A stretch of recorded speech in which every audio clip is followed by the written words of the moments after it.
Well, the title of my book is The Prosecution of George W. Bush for Murder. There's no ambiguity to that title. My motivation for writing this book is quite simple: to bring about justice.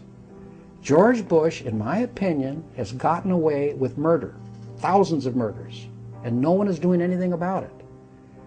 And we, America, the American people, can't let him do this. I think the majority of American people probably are going to find it difficult to accept that the President of the United States, the most powerful man on earth, would engage in conduct that smacks of such great criminality. I mean, you just don't expect something like this of an American president. However, I'm very confident that once they read the book, they're going to be overwhelmed by the evidence against Bush and will be convinced that he's guilty of murder and should be prosecuted. In the book, I lay out the legal architecture for the case against Bush, all of the evidence of guilt against Bush, and the jurisdiction to prosecute him. I mean, I even set forth proposed cross-examination questions of him if he takes the witness stand at his trial.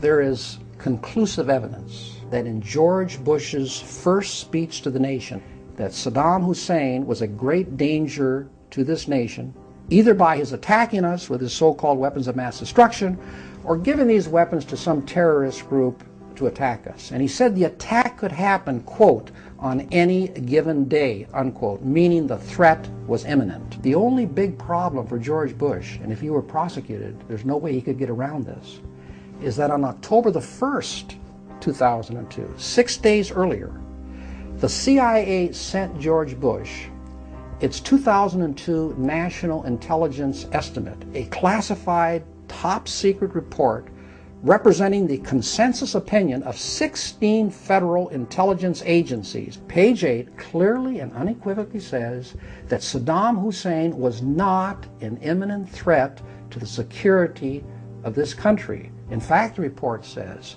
that Hussein would only use whatever weapons of mass destruction he had against us if he feared that America was about to attack him. So we know then he was telling millions upon millions of unsuspecting Americans the exact opposite of what his own CIA was telling him. If we had nothing further to go on, and there's so much more evidence against Bush, just from this alone, we know that George Bush took this nation to war on a lie. Who's going to pay for all of this? Someone has to pay. And the person that has to pay, obviously, is the one who's directly responsible for all of the death, horror, and suffering. And that person is George Bush.